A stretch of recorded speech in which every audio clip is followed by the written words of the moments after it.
కరాకరాలాడే కాకరకాయ ఫ్రై చేస్తున్నాను. 4 స్పూన్లు ఆయిల్ పోసుకోవాలి.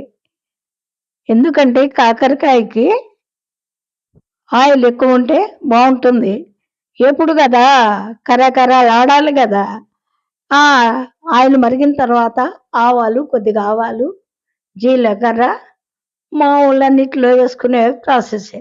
మినపగుళ్ళు, చిన్నగా బద్దలు, 2 ఎండుమిర్చి ముక్కలు చేసి వేసుకొని, ఒక కరివేపాకు, తర్వాత ఇప్పుడు సన్నగా దొరుకున్న ఉల్లిపాయ, పచ్చిమిరపకాయ ముక్కలు వేసి దోరగా వచ్చే వరకు వేయించుకోవాలి. ఈ వేయించిన తర్వాత ఈ కాకరకాయలకు ఒక ప్రాసెస్ ఉంది. అవి ముక్కలు కోసి వాటర్ వేసి సాల్ట్ వేసి గట్టిగా పిసికి ఆ ముక్కలు పిండి వాటర్ లేకుండా కళాయిలో వేసుకోవాలి. వేసి ఇక అవి ఫ్రై అయ్యే వరకు కూడా గరిటెతో మనం కదుపుతూనే ఉండాలి. అలా కాకరకాయ చేదుగా ఉంటుంది కాబట్టి సాల్ట్ వేసి మనము అవి వాటర్లో పిండాలన్నమాట.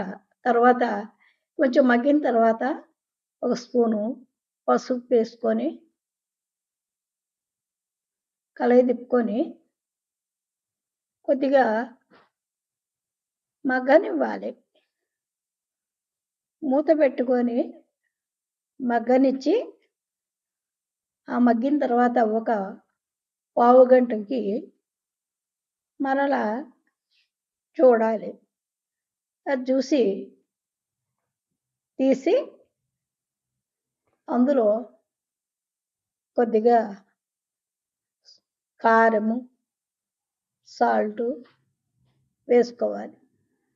అవి వేసిన తర్వాత పూర్తిగా ఫ్రై అయ్యే వరకు మనము అవి కదుపుతూనే ఉండాలి.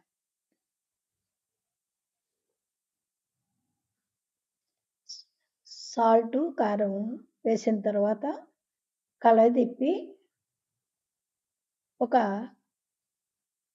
10 నిమిషాలు దానికి మూత పెట్టి మగ్గనివ్వాలి. ఆ మగ్గిన తర్వాత మూత తీసి ఫ్రై అయ్యే వరకు కూడా మనము వేయిస్తూనే ఉండాలి.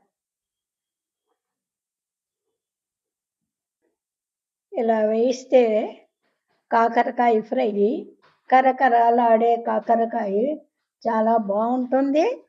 పప్పు కూరల్లో, రసములో అన్నిటిలో కూడా మనం నంచుకొని తింటే టేస్ట్గా ఉంటుంది.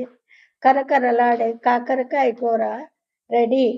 చేదుగా ఉంటుంది కదా, ఎప్పుడు చేస్తే ఆ చేదు అనేదే ఉండదు.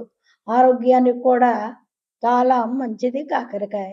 ఓకే, ఒకసారి మీరు కూడా ప్రయత్నించండి.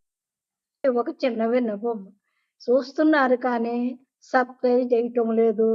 షేర్ చేయండి, లైక్ చేయండి దయచేసి.